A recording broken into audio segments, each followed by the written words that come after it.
objetivo da minha vida? Todos fazemos essa pergunta em algum momento. Neste programa, vamos abordar o tema Os Objetivos da Vida.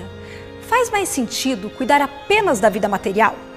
Ou precisamos dar mais atenção para a vida espiritual? Muitas pessoas se perguntam qual o objetivo da vida? E as respostas a essa pergunta variam de idade para idade, de momento em que nós vivemos. Para a maioria das pessoas, é usufruir o máximo que os prazeres terrenos possam apresentar. Na medida em que a vida prossegue, se desenvolve, a gente percebe que tem sede de mais coisas. Segundo os filósofos contemporâneos, o sentido da vida hoje seria nós termos um ideal. E nesse caso, para o espírita, a busca da espiritualização, o processo evolutivo que o espírita já tem noção e que agora já está realmente nessa procura de algo melhor. O objetivo da encarnação é o progresso, é a conversão dos valores materiais para valores transcendentais. Porque na vida de todos nós há lutas, desafios, sofrimentos, provas, crises. E quando nós passamos por esses momentos, a gente começa a se questionar realmente o que vale a pena. Por que vivemos? Para que vivemos? De onde viemos? Essas perguntas que o Espiritismo consegue com muita clareza nos abrir filosoficamente, nos situando dentro da vida, nos contextualizando dentro da vida, faz-nos entender que estamos num corpo, entre o berço e o túmulo, num segmento dentro da grande vida. E Allan Kardec, ele faz um questionamento muito interessante quando ele, no Livro dos Espíritos, quando ele diz que a nosso objetivo da vida é buscar a felicidade e que nós só seremos felizes quando praticarmos as leis de Deus, quando praticarmos as leis naturais. Porque muitas pessoas, depois de conseguirem o seu emprego, depois de conseguirem o seu casamento, depois de terem os seus filhos, estarem na classe social que almejaram, percebem que não são tão felizes assim quanto imaginavam. Depois de adquirirem os seus objetivos, atingirem os seus objetivos, elas percebem que está faltando alguma coisa. E o que está faltando? É o momento em que a gente é convidado pela vida a olhar um pouquinho para dentro. Será que não está faltando alguma coisa interior? Será que a vida não tem um propósito superior? Esse sentido da vida é também um momento de reflexão. Quando a pessoa passando por sofrimentos, passando por muitos problemas, começa a se perguntar o porquê dessas coisas, o porquê dos acontecimentos e buscando aí uma resposta. Vai encontrar o real sentido da vida, que é da maior importância para o nosso progresso, para o nosso processo evolutivo. Para a doutrina espírita, importa considerar: é só esta vida ou é a vida em seu sentido, até diríamos, infinito? Não podemos estar no corpo e levarmos a vida de qualquer jeito, como quem leva com a barriga. Há que termos uma filosofia de vida. Ninguém reencarna para não fazer nada. A reencarnação tem sim como objetivo o aprimoramento. E o aprimoramento só acontece no desenvolvimento das virtudes, das qualidades morais que todo espírito é capaz. Posição social, salário, os bens materiais, certas conquistas, elas são importantes, são valiosas, nós devemos buscá-las, devemos alcançá-las, mas elas são instrumentos para a construção de algo muito mais valioso dentro de nós mesmos.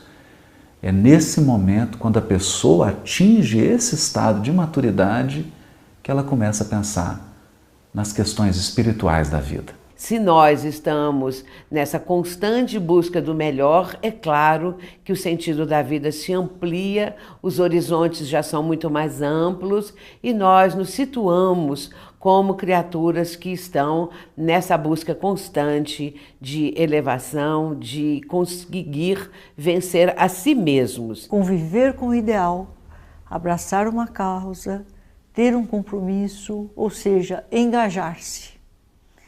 Então, esse engajar é uma forma de nós nos preenchermos, não é?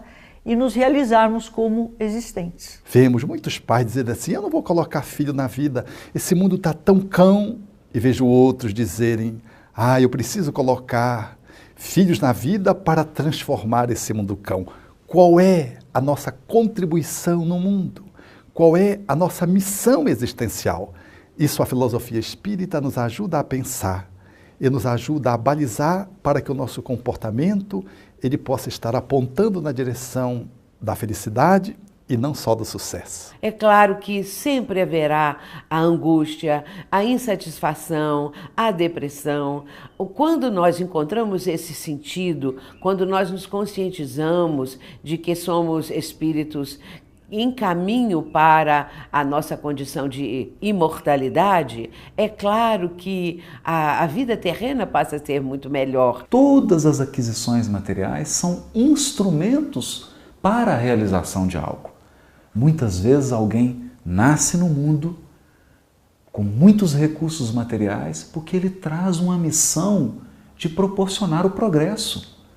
Cabe a ele a tarefa de gerar o progresso da comunidade na qual ele está inserido.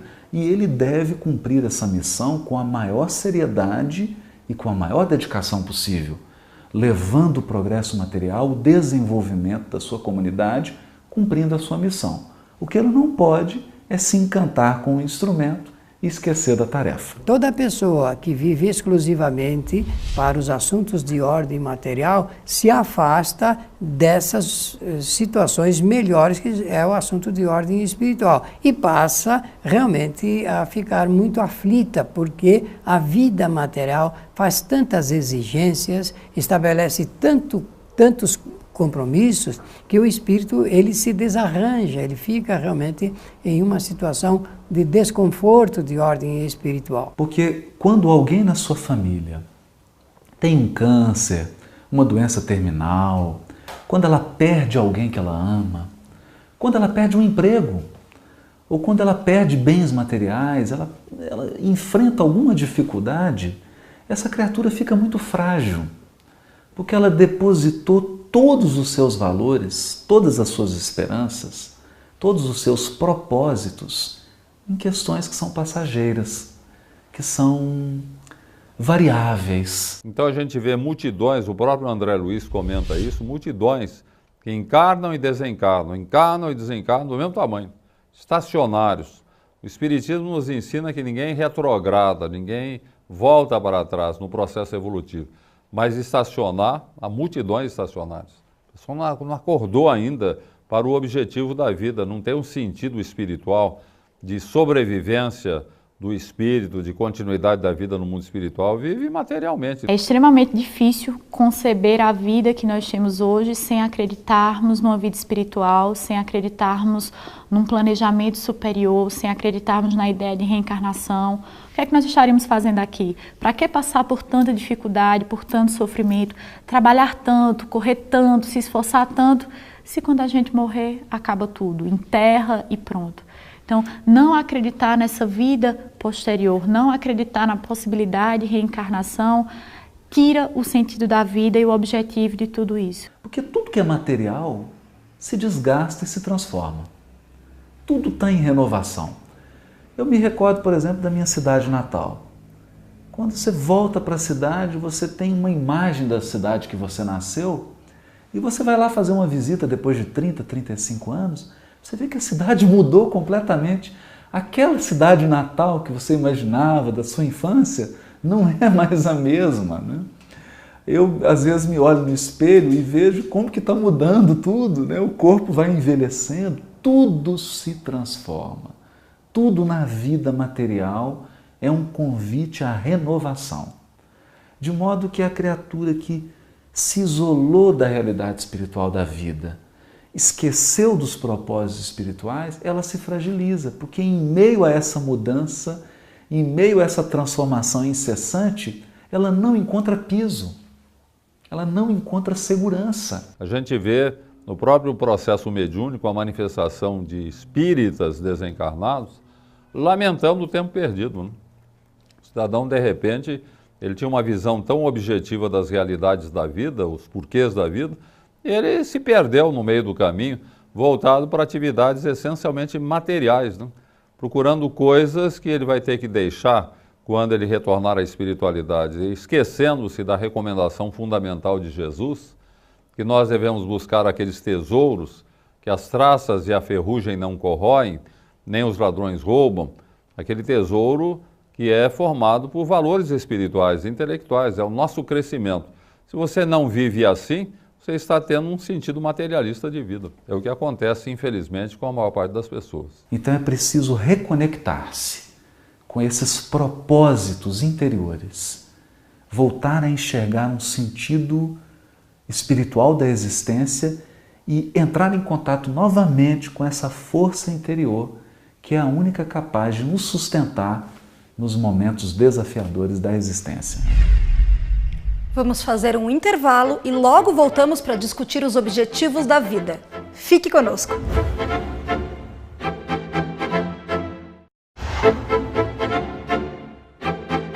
Se nos sentimos perdidos, sem rumo certo na vida, pensamos que Deus pode ter nos esquecido. Será mesmo? Durante muitos milênios, as pessoas acreditaram mesmo, mas acreditaram muito, que a lei de Deus está escrita em livros.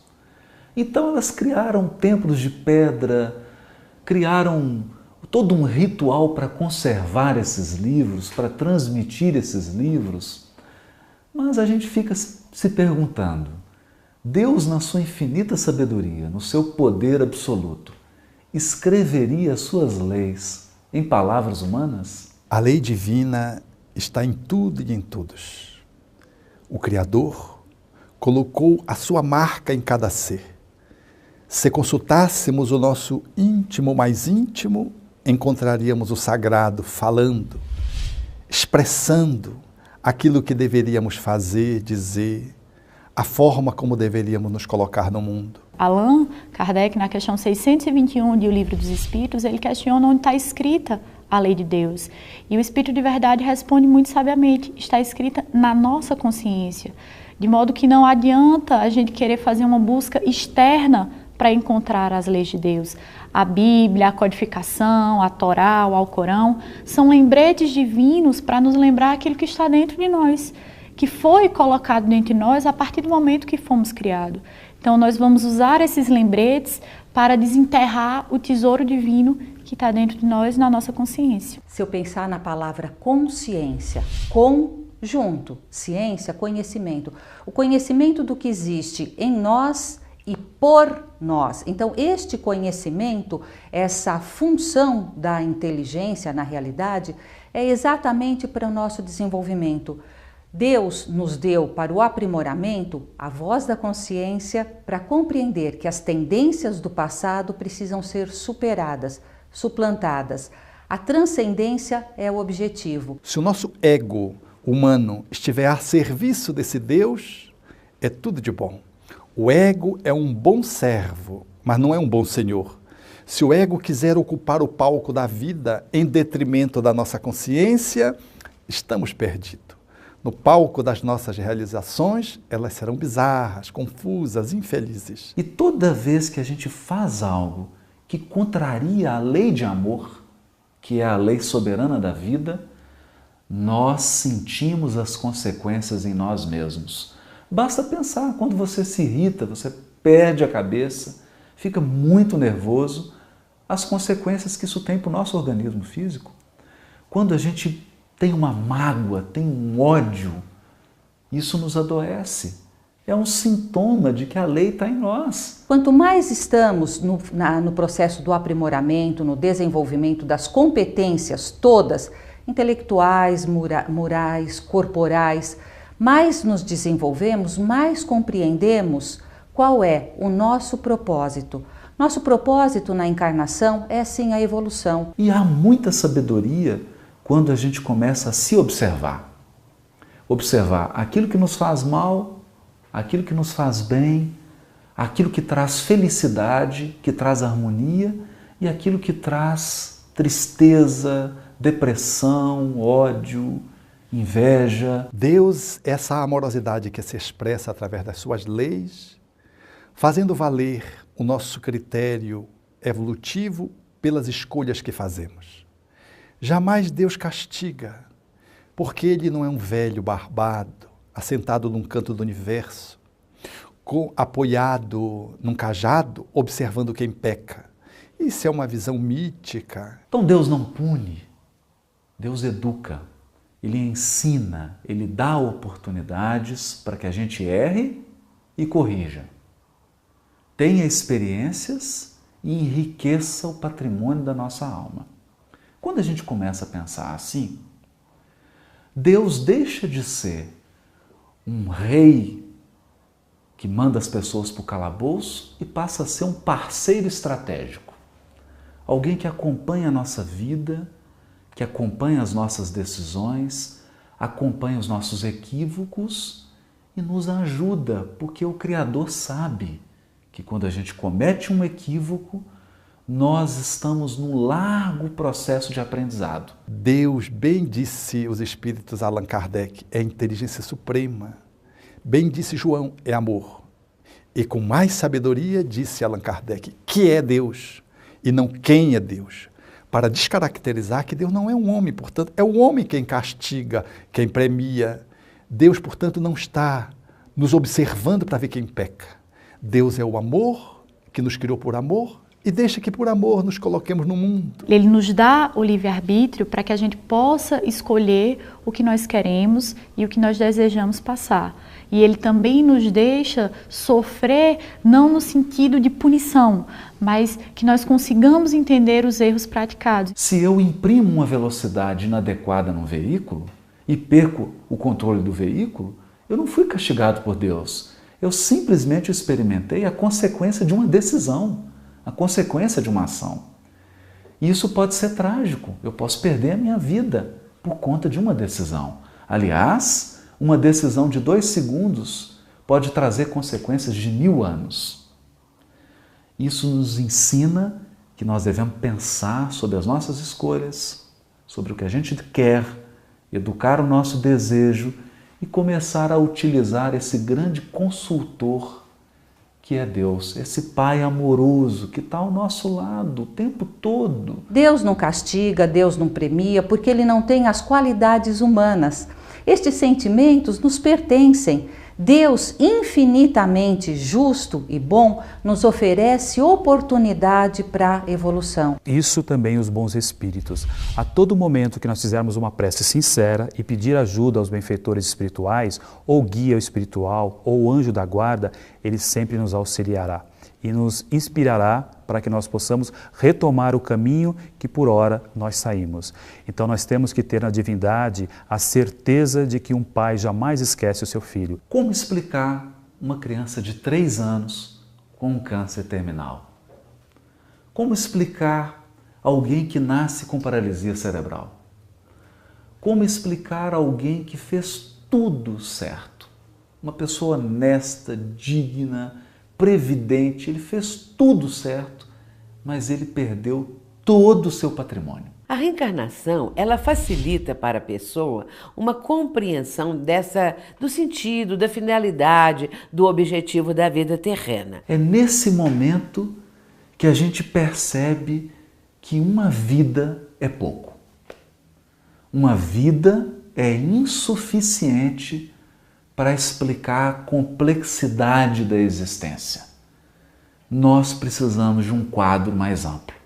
E esse quadro mais amplo são as vidas sucessivas. Quando nós sabemos que esta vida é uma passagem, é um momento do eterno, nós modificamos os nossos valores, a nossa visão, a nossa concepção existencial. Quanto mais desenvolvemos a nossa inteligência, a nossa competência, a nossa consciência, mais fazemos a conversão de valores materiais para valores transcendentes. É da lei natural a lei de evolução. Então todos nós iremos evoluir. Evolui-se pela dor? Também. A proposta é que só pela dor se evolua? Não. A evolução, o progresso espiritual deve acontecer pela aprendizagem.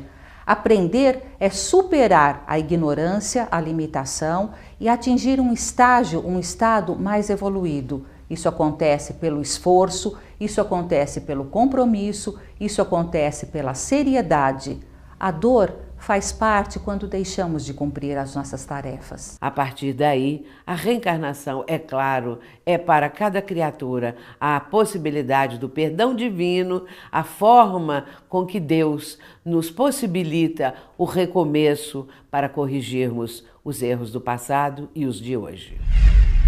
O que o Espiritismo ainda tem a dizer sobre esse assunto, você fica sabendo depois do intervalo.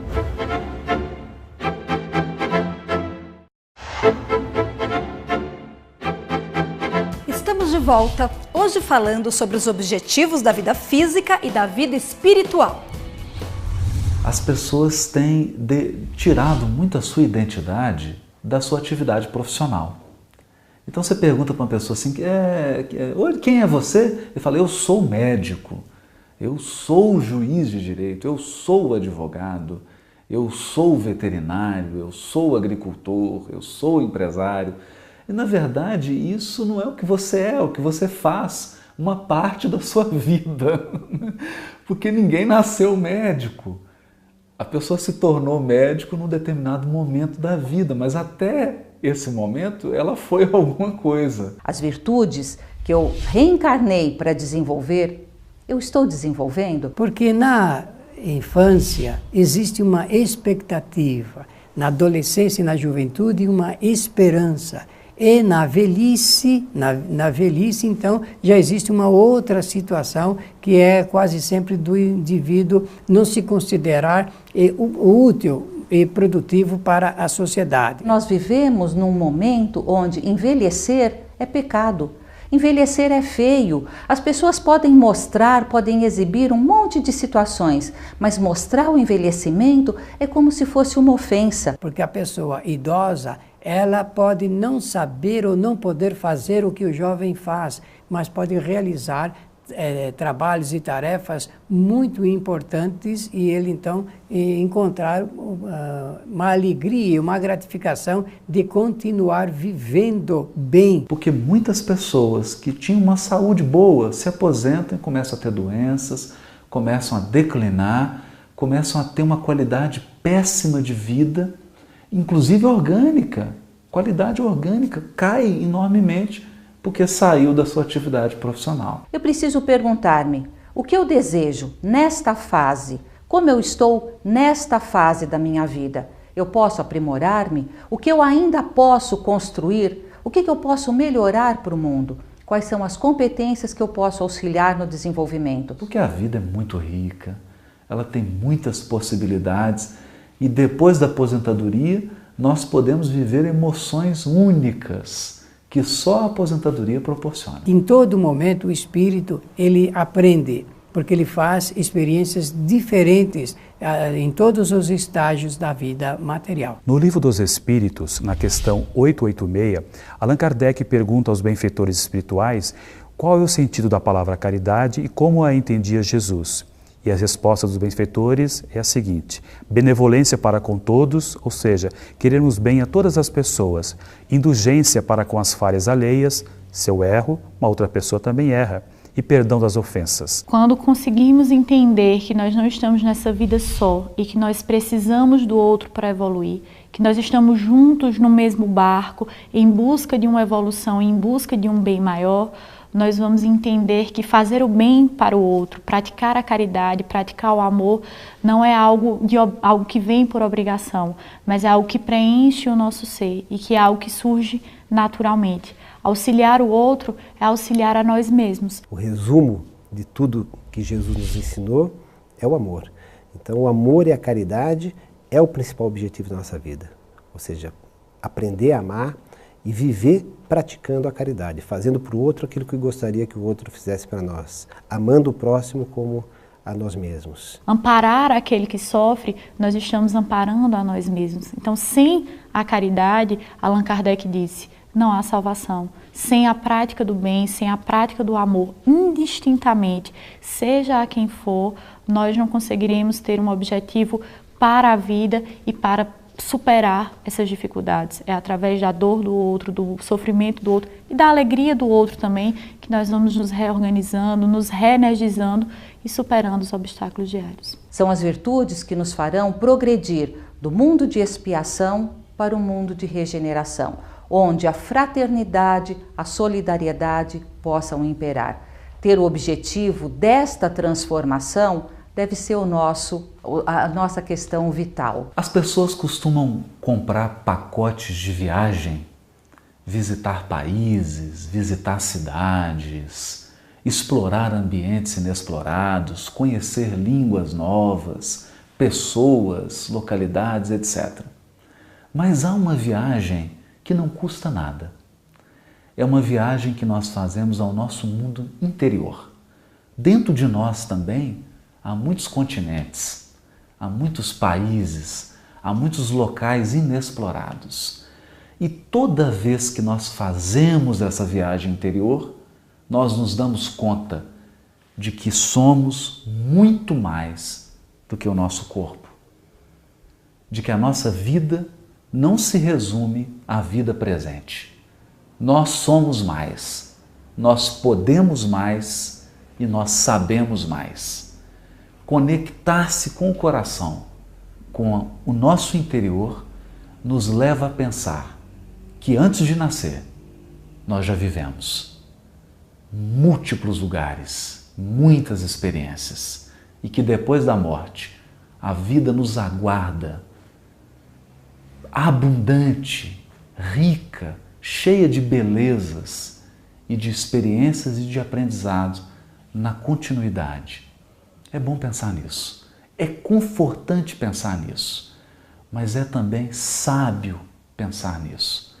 Conhecer-se nos leva, inevitavelmente, a pensar na riqueza da vida espiritual, na vida que sobrevive à vida material.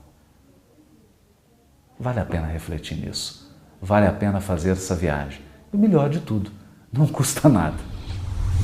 Evoluir é nosso destino, até chegarmos à perfeição relativa através da compreensão das leis divinas. Ficamos por aqui. Assista aos programas anteriores no site www.transição.tv e divulgue para os seus amigos. Tchau!